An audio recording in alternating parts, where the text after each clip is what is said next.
Bien-aimés, oh, que vous êtes bénis, vous qui suivez cette vidéo. C'est le tout premier message que le prophète Elipada a eu à prêcher quand il est descendu de la montagne après 120 jours de jeûne. C'était en 2021. Nous pouvons voir par sa forme comment il était amaigri. Et si vous suivez cette vidéo, je vous assure que votre vie connaîtra un bouleversement, un changement total. Le prophète, dans cette vidéo, a véhiculé des vérités profondes et fondamentales pour toute personne qui veut aller loin avec Dieu.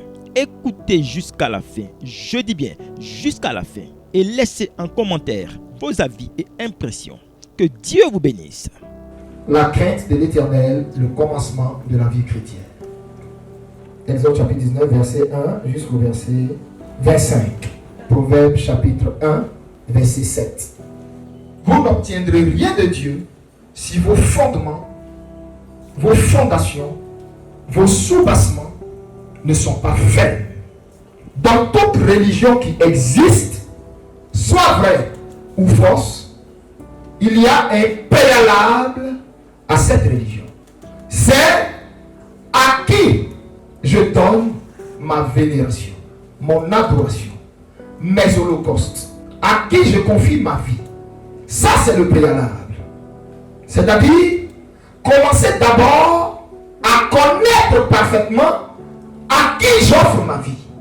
Je ne peux pas prier dans une église si je ne connais pas la doctrine fondamentale, les dogmes qui font même l'église. Beaucoup courent dans des églises, dans des communautés, à la recherche de faiseurs de miracles, à la recherche de révélations, à la recherche d'un mieux-être. Et ils ont manqué le soubassement qui tient toute fondation de toute marche, fut-elle avec une divinité, même quelconque. Le soubassement de toute relation avec une divinité commence d'abord par connaître quelle est la divinité que nous prions. Est-ce que je la connais assez? Dans la spiritualité, l'amour ne rend pas aveugle. Dans la spiritualité, il faut voir, il faut mieux comprendre pour aimer et servir. Le problème, les gens n'ont pas appris à connaître d'abord avec qui je marche. Donc, ceci étant, vous devez comprendre qu'avant de marcher avec quelqu'un, la première étape, d'abord le connaître. Qui il est? Qu'est-ce qu'il fait? De quoi il est capable? Qu'est-ce qu'il a à offrir? L'étendue de sa puissance. Si on a compris, on connaît qui on prie, la deuxième chose que nous devons rechercher, Proverbe chapitre 1, verset 7. La crainte. La crainte de cette divinité. La crainte de celui que nous prions. Parce que si je n'ai pas sa crainte, il y a des choses que je ne pourrai pas recevoir de lui. Il y a des choses que je vais rater. Il y a des choses à côté desquelles je peux passer. Il y a des choses qui peuvent être pour lui des interdits que je peux faire et sur la base de laquelle lui il peut s'appuyer pour me détruire, me décimer, moi, ma descendance. C'est la raison pour laquelle Salomon avait compris ça. C'est pourquoi il dit en son chapitre 1, la crainte de l'Éternel est le commencement de la connaissance. Dans d'autres versions, c'est mis le commencement de la science. Et dans d'autres versions, plus amplifiées, c'est dit la crainte de l'Éternel est le commencement de la vie. Ça veut dire, tant que tu ne crains pas Dieu, tu es morte en fait. Mais ta vie commence le jour où tu prends la résolution d'une crainte. Alors, craindre, c'est action de redouter, d'appréhender quelque chose ou quelqu'un. La crainte peut parfois s'apparenter à la peur. Mais dans le cas du Seigneur, Dieu ne veut pas que nous ayons une peur totale de lui, mais plutôt un respect. Avoir peur de son père et respecter son père, c'est deux choses différentes. Mais en même temps, les deux veulent dire aussi la même chose. Parce que pour respecter, il faut appréhender, redouter quelque chose. C'est pourquoi je dis, les deux aussi peuvent peuvent dire la même chose. Amos chapitre 3, à partir du verset 3. Est-ce que deux personnes peuvent-ils marcher ensemble sans d'abord s'entendre? Ou alors sans d'abord se connaître? Ou alors sans tomber d'accord sur des principes? Quand tu vas comprendre ce que c'est que la crainte de l'Éternel, en fait c'est parce que tu n'as pas sa crainte que tu t'en fous de certaines choses.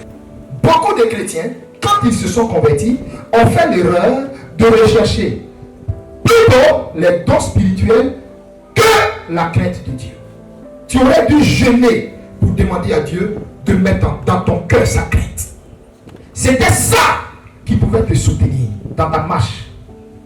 Les nombreuses chutes que tu as connues ne seraient pas arrivées si tu avais en toi sa crainte. Les nombreuses erreurs que tu as commises de parcours ou de vie, rien de tout ça ne serait arrivé si tu avais sa crainte. Or, le sage Salomon dit, la crainte de Dieu est le commencement de ta vie. Pourquoi le Seigneur s'est-il senti obligé de dire à Moïse, amène le peuple à la montagne? C'était juste pour appuyer le verset que je vous ai donné, Amos 3:3. Est-ce que deux personnes peuvent marcher ensemble si au départ ils ne s'asseyent pas pour poser les bases? Dieu, depuis le livre d'Exode chapitre 3, se révèle à Moïse au travers du puissant Adam. Il lui dit, j'ai mon peuple qui est dans tel pays.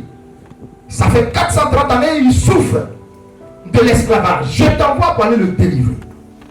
Pour le faire monter ici, dans un bon et vaste pays où coule le lait et le miel. Dieu finit de parler à Moïse. Il dit, va. De grandes choses se font et le peuple sort par sa main toute puissante qui a agi. Le peuple a vu Dieu fendre la mer. Le peuple a vu des sauterelles dévorer les champs des Égyptiens. Le peuple a vu le Nil devenir du sang. Le peuple a vu des grenouilles monter du Nil. Le peuple a vu toutes sortes de choses, la peste. Le peuple a vu toutes sortes de signes et prodiges.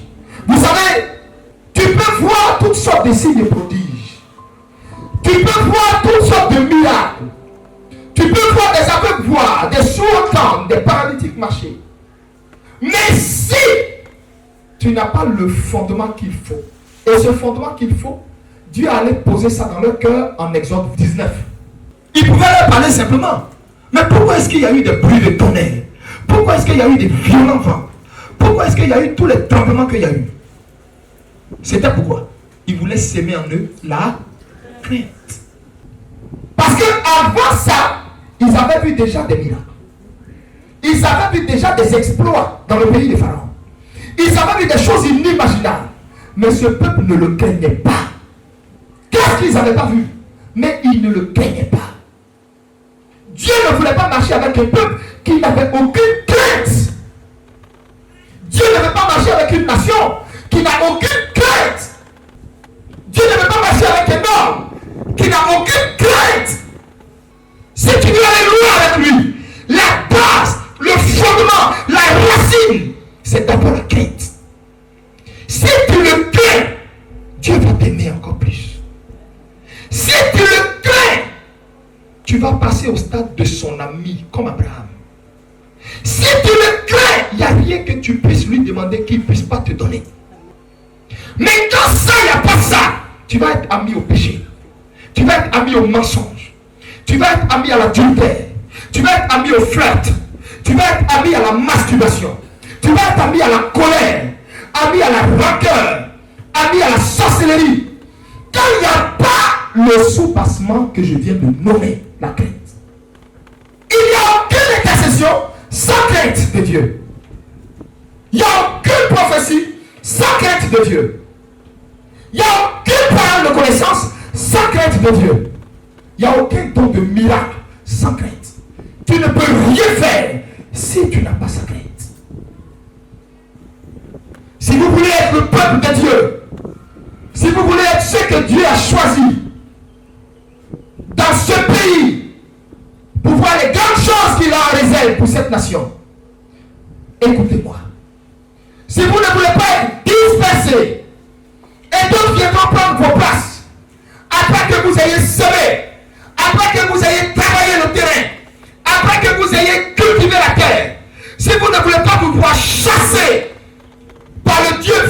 homme glorieux. Vous n'irez nulle part avec lui si vous n'avez pas sa crainte. Tous ceux qui ont échoué dans leur vie, c'est parce qu'ils n'ont pas craint Dieu. Samson avait toute la puissance nécessaire pour détruire celui-ci là juste avec son pouce.